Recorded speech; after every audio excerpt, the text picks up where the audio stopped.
You're listening to the Business Club for Grown-Ups podcast with Jessica Fearnley.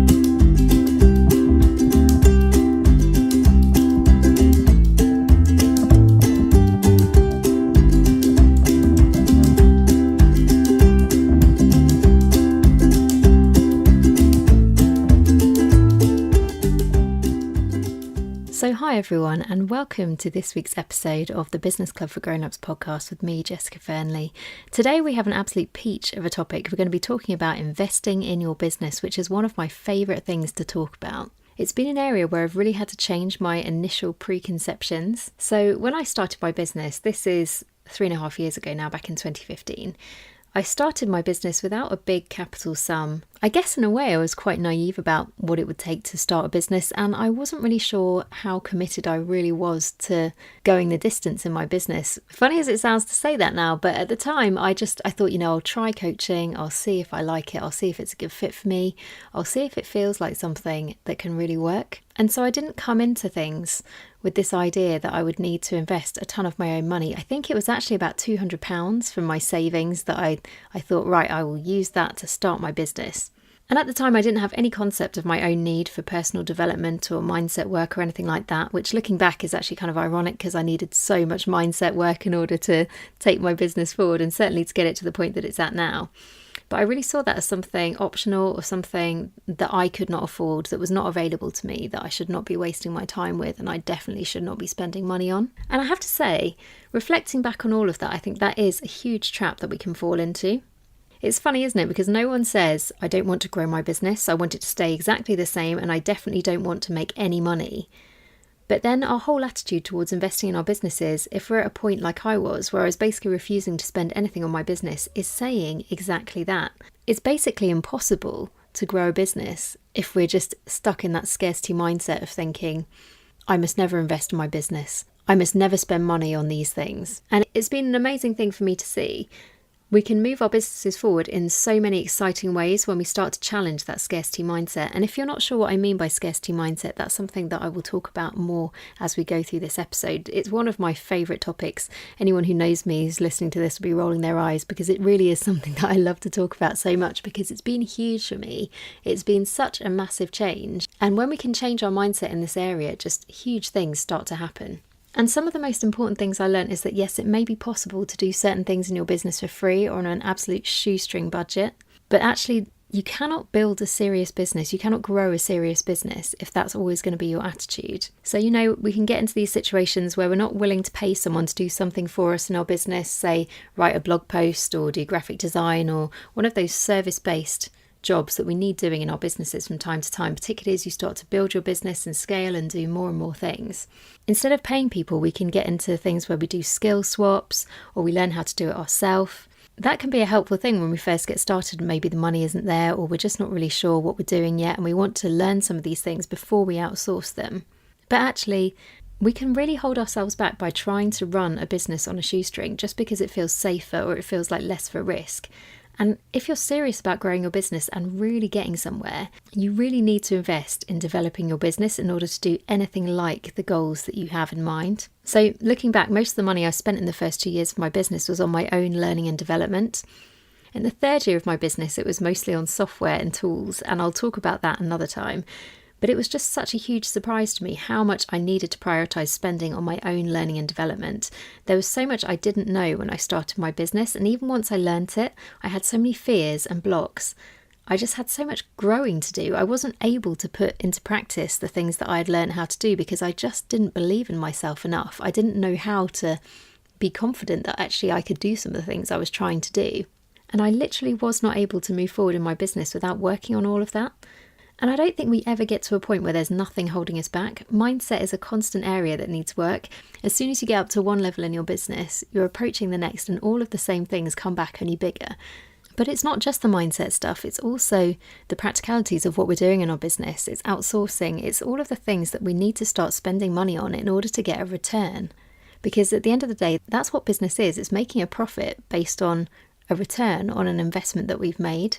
So to try and build a business and make that profit instead of just a big turnover, which is something I've talked about in previous episodes, in order to make that profit, we do need to be investing our time and our money in order to get our business to run in the best way that we can proportional to the stage that we're at. We can't have the return without the investment. That's just how it goes.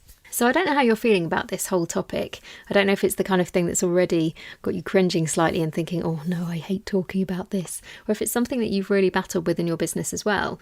Do you find investing hard? Is it something you're willing to do? And if it's something you've started to do in your business, what is the threshold for making progress with your business before you're ready to invest? What's the level you've told yourself, oh, I can have a VA when I get up to this point, or I'll have a new website when I've made this much money, or when I've been going for this long, or when I've got this number of clients? It's really interesting, the kind of arbitrary measures that we set with ourselves about when we're allowed to make certain investments. But there can be a lot of things going on. If we're struggling to invest in our business, maybe you don't find it easy to admit that you need help with your business, or maybe you don't believe that your business problems can actually be solved.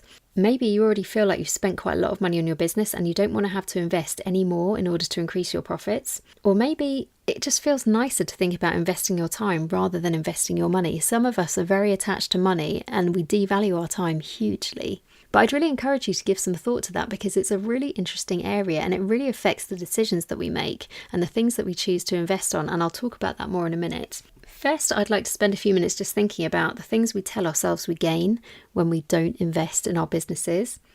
Because this has been a huge thing, both for me in my own business, but also in some of the people that I speak to. Because however we do it, we will always have to go beyond what feels comfortable when it comes to investing in our business. We almost definitely will not feel ready to invest. It can feel like such a huge step to make and such a big statement to the world. And it could be that we're talking about our own finances, but if you're in a relationship, then your family finances can come into it. If you're giving up a job to start your business, that's something that has to be taken into account. So it can feel like such a huge step to then start saying, actually, I need to spend more money on setting up my business before it brings in the profit that we talked about. Investing can just feel like a very scary thing to do, can't it? But it's never just about the money all the time. It's also about our willingness to make that commitment to our business. So putting your cards on the table and saying, I'm doing this and I'm not hedging my bets in case it fails. You have to be willing to take risks, and there isn't always a lot you can do to make it easier on yourself. You get to a point where you do have to go all in and decide that you're going to pay the money, you're going to do the work, you're going to outsource, whatever it is. You can't keep going just on DIYing and late nights and putting in too many hours and not making any money because of it. And I find it really funny, actually, looking back on my own business. I remember the decision to get business cards printed was such a huge thing. It felt like such a huge commitment. And I just really had in my head, if I get these business cards printed, what if I change my mind? What if I have to put them all in the recycling a few years later and then I think, oh, remember that time you tried to start a business and it was a complete failure? I had all of these really negative ideas about what it would mean. And just putting my name and my face and my phone number on a business card and saying, I'm a business coach, this is what I do, I found that such a huge, terrifying step to have to take. But like with anything in a business, you can't just ignore it and hope that it goes away, can you? You have to take that step, even though you're terrified. You have to do the next thing, and it's always getting to that crossroads and thinking, am I ready to do this? What is the alternative? And there was no way to go forward in my business at the time. I was doing a lot of offline networking.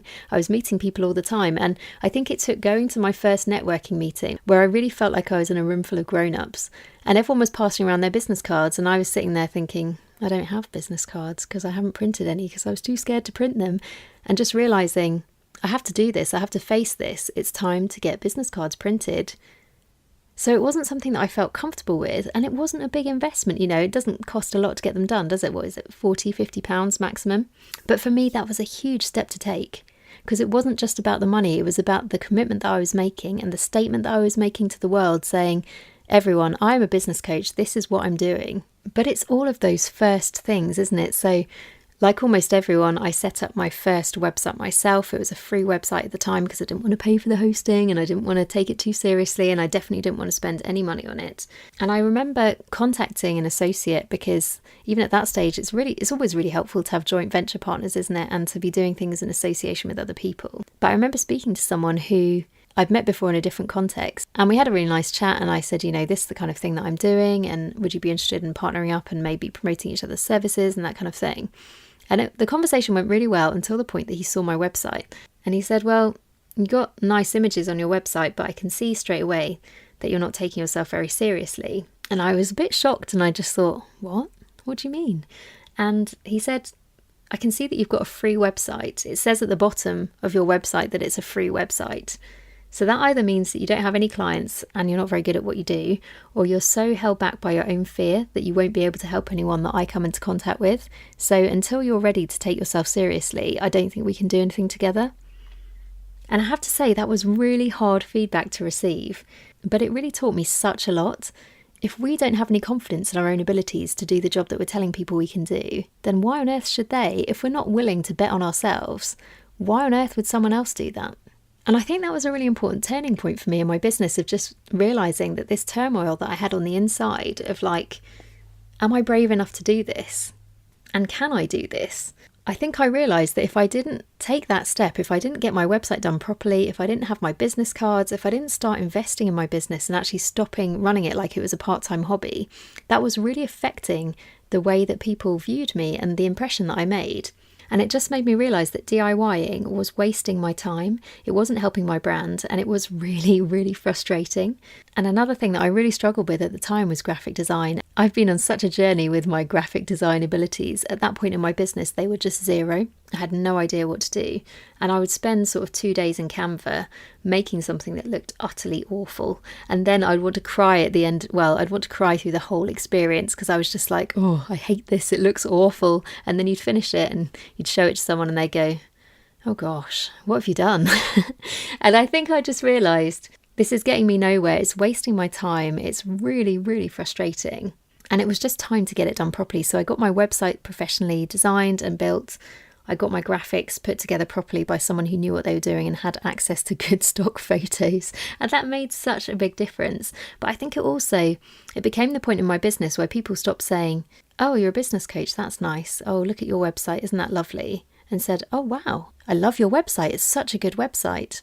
And that's the difference that it makes. And of course, these are just examples, but it really illustrates the principle that I'm talking about. When we're not willing to invest in our own businesses, that comes through to people that we're coming into contact with. And if someone doesn't seem like they know what they're doing, we don't trust them. And you need to have that know, like, and trust in place in order to inspire confidence with your potential clients. So it needs to be something that we're always really aware of, and that we're making sure that we're not putting obstacles in the path of people coming to work with us, because that can be something that we just do so easily. And I guess there probably are people out there who have built a business without help and have designed an amazing website all by themselves and have dealt with their own mindset problems and, whatever it is, they've been able to fix it themselves. But it's really important to remember that this really is the exception rather than the rule. When people cut corners and aren't willing to do things properly, this is visible so much of the time. So if you come into contact with someone who's got brilliant branding but no sales process, or they're really good at visibility, but they have broken links on their emails and it's impossible to buy from them. And this is something I see a lot. Someone who has got a really impressive sounding business, but instead of a proper headshot, they've got a holiday snap that they've cropped instead of having a proper photo of themselves. And so you look at it, don't you? And you just think, are you in the very early stages and maybe you don't quite know what you're doing yet? Or are you just not taking yourself very seriously? Because it's contagious. If we don't take ourselves seriously, then other people won't either. And it's really important to keep remembering that business is all about getting a return on an investment. So imagine you have a brick and mortar office that people come to, or a shop. If people come into your shop and they realise that you have cracks in the walls or an inch of dust on your counter, they're not going to feel good about being in your shop. They're going to think, oh, when did you last clean it? And you really need to decorate. So you might be saving money on your office decoration and your cleaning bill, but actually overall you're losing money because you're pushing people away from wanting to work with you. And in the same way, if you're stretched, if you're forgetting to reply to emails, or you're harassed when you meet people because you're too stubborn to get VA support, that's a bit of a false economy, isn't it? Because you're actually not doing yourself any favours in the way that you're conducting your business. And it's the same in an online business. If you don't want to invest in marketing, then no one knows you exist. It's that simple. An online business needs reach. You can't always do things organically. There are smart ways to do things. You don't just have to burn money, but if we consistently refuse to make any investment in our businesses, we attract the wrong clients. We end up resenting our businesses when we should be enjoying being in charge of a growing business, because that's one of the best feelings you can get. But there are loads of ways that we can do this. Hiring the wrong person because they're cheaper. You've got to stop putting up with mediocre and trying to take a shortcut just to save some money. It's not about throwing money away needlessly or going for a ridiculously high investment. It's about taking a wise course of action and not being afraid to invest when it is warranted or needed. And this is where it's really important to talk about scarcity versus abundance in our mindset. And I've got a great little diagram that I'll put in the show notes for this episode because it really helps illustrate exactly what we're talking about. But it comes down to how we see the world. Is it abundant or is it scarce? And our mindset on this issue really determines how we see money, how we think about the world, how we think about our competition. All these things can really have an impact. So when we have a scarcity mindset, it affects everything in our business. If we trust that our investment will pay off, we can make it with confidence. And there's also a knock-on effect. We're more ready to work hard, to take risks, to get out of our comfort zone. And I have to say, I don't meet that many people where I actually don't think they have a business that can work. I meet so many more people who have an idea that has real potential, or they're on the road to a successful business, but then fear suddenly kicks in and they stop pushing forward. Trying to keep everything small and safe is the worst thing we can do in business. It's literally the enemy of growing a successful business. Investment will always feel scary if we're doing it right. That's the basic principle that we can't get away from.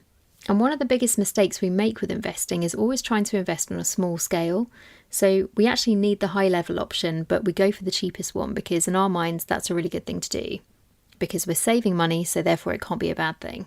But then you find the cheapest one is really frustrating, really disappointing, because actually we needed more. And there are some things where actually you do get what you pay for. So if you need an iPhone, but instead you get a really cheap knockoff, and I'm not looking to start a big debate about Android versus Apple. You know, I know what goes on. I know things have felt very deeply on both sides. So let's not go there. But if you need the premium product or you're expecting the premium product, but you invest in a cheap knockoff, then you're not going to be satisfied with what you end up getting. And so often we can see this playing out in our businesses. You know, someone might need some graphic design work doing, and then they find someone on Fiverr or Upwork or one of those sites where you don't pay very much for what you get, and it's someone who's unconnected. And I've known people who've done very well out of those and who've got a very high quality output from it. But at the same time, if you only pay $5 for something and it doesn't meet your expectation, the person who created it isn't really going to care because they're just thinking, well, you got your $5 worth. What more do you expect? And that's the thing. If you want a $500 logo, then don't expect to get it for a $5. It doesn't work like that. We all know the world doesn't work like that. And yet we take that principle with us into our businesses and then act surprised when we make the wrong investment on something because we're trying to cut corners and cut costs. And we act as if we're surprised about it. So don't go for the cheap, quick fix option. We had a situation in my old company where we didn't want to pay a lot of money for accountancy support. So we got someone who was a friend of a friend to do it for us. And it was very cheap, but it wasn't good. Big mistakes were made.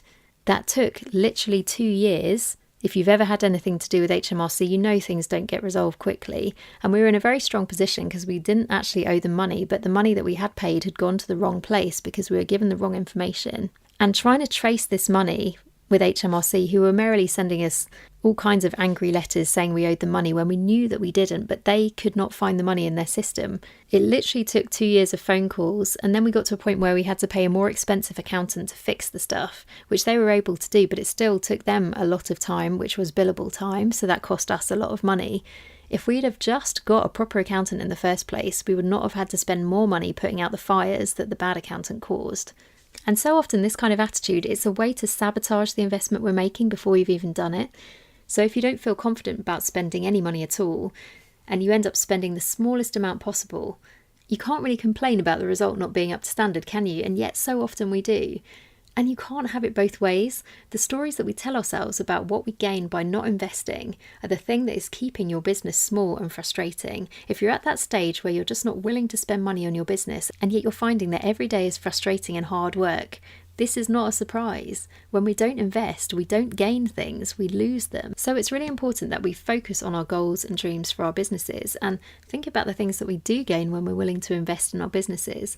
If we have that negative mindset, we focus on the hard things and we see everything through that lens, you make it true for yourself. If you don't think there's anything you'll gain, you behave in a way that brings that about. And that might be something that's quite surprising to you. Or it might be something that actually you've realised. If you know someone who's quite a negative person, they're much more likely to see the bad in every situation, aren't they?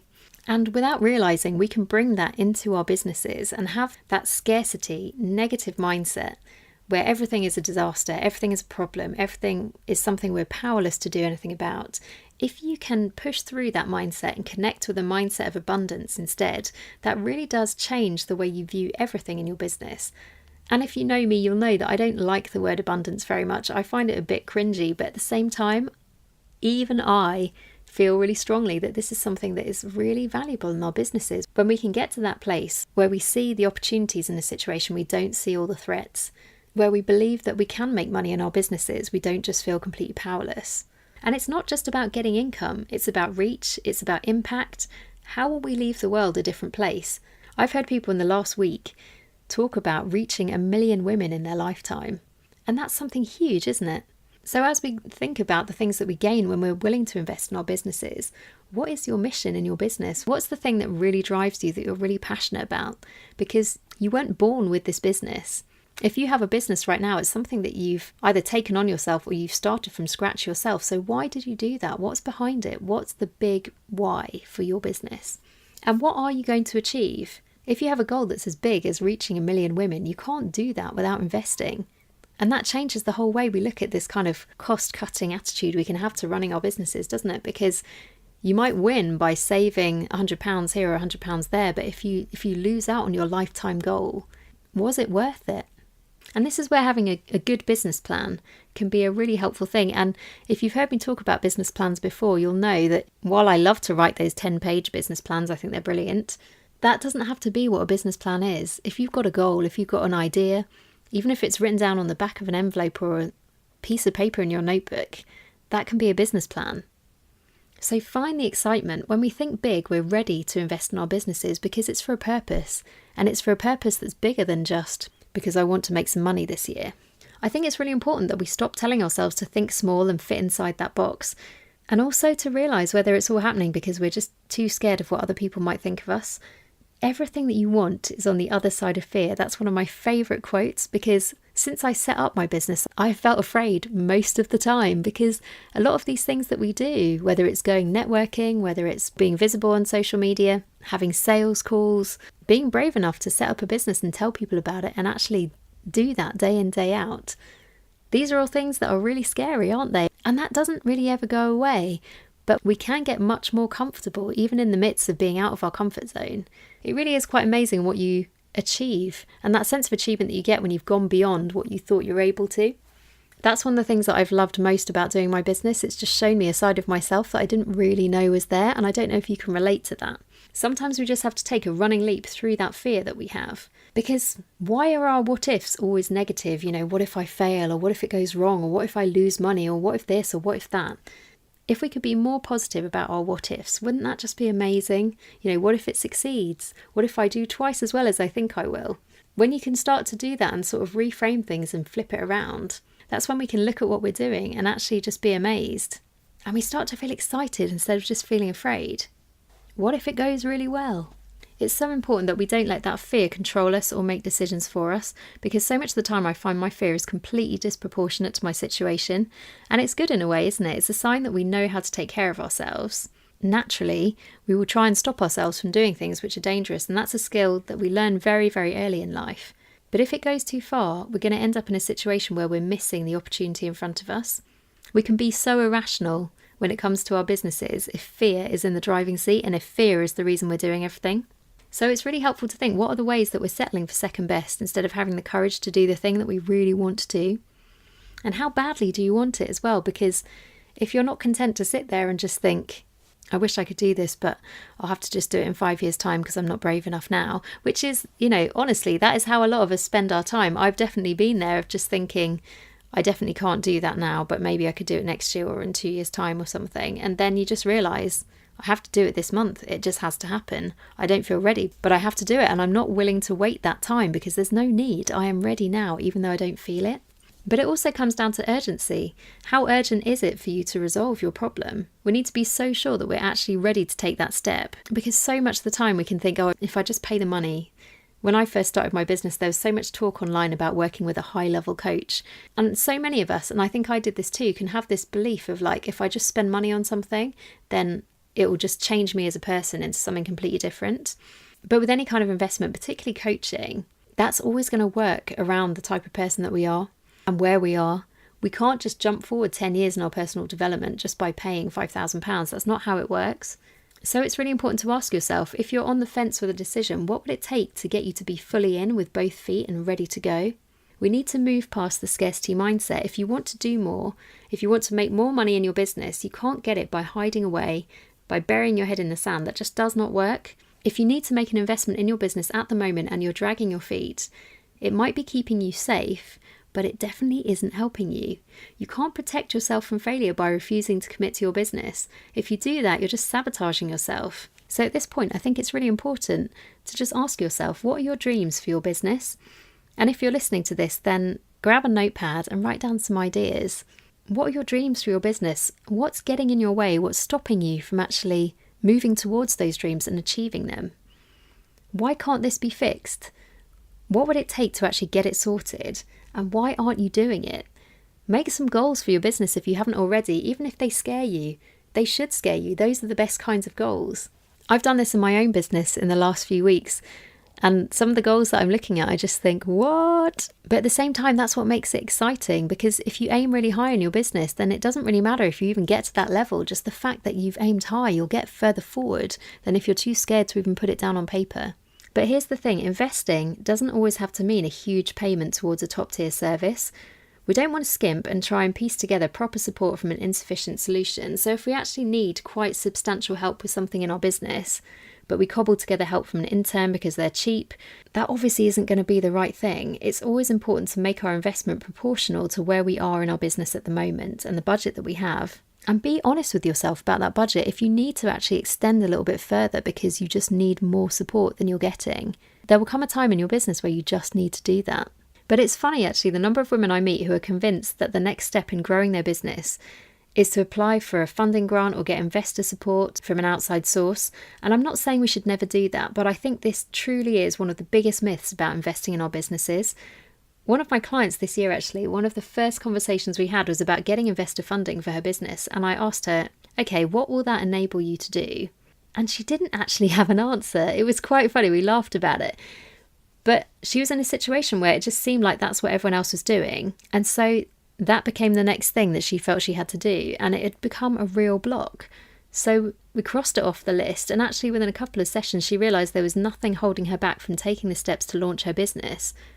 And just having that reality check about it and why she actually needed it, not just doing it because everyone else was doing it, that was a hugely powerful thing for her. So I think it's always really important to be plugged into the type of investment we need in our businesses and why we definitely need it.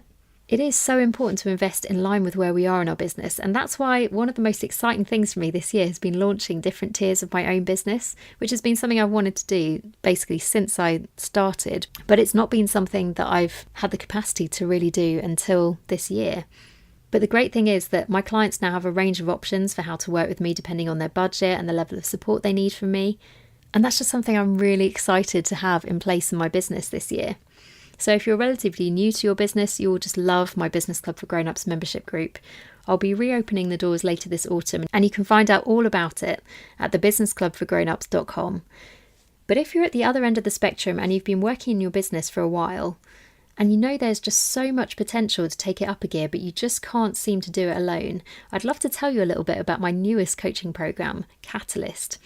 It's for women who are ready to get to that next level and start scaling. So that's moving away from trading hours for money, getting serious about building a team that frees you up for a CEO role, and really setting your sights on something bigger, which could be a financial goal or a quality of life goal. The Catalyst program kicks off at the start of October, and there are just 5 places available. 2 have already been snapped up, and I'm just so excited about this program. I love all of the work I do with all my clients, but this is the level of work that most reflects my business interests and the experience of building a 7-figure startup in my corporate career. So if that sounds good to you and you'd like to find out more, head to jessicafearnley.com/catalyst, where you can find out all the details, and I'll put that link in the show notes as well. But the one thing I really want to leave you with today is just that thought. Amazing things happen in our business when we're ready to invest. I hope this has been a helpful topic for us to cover together. And I'd love to hear from you if you have any feedback or want to discuss it anymore. Thanks so much for listening, and I'll see you next time. You've been listening to the Business Club for Grown-Ups podcast with Jessica Fearnley. find out more, visit thebusinessclubforgrownups.com.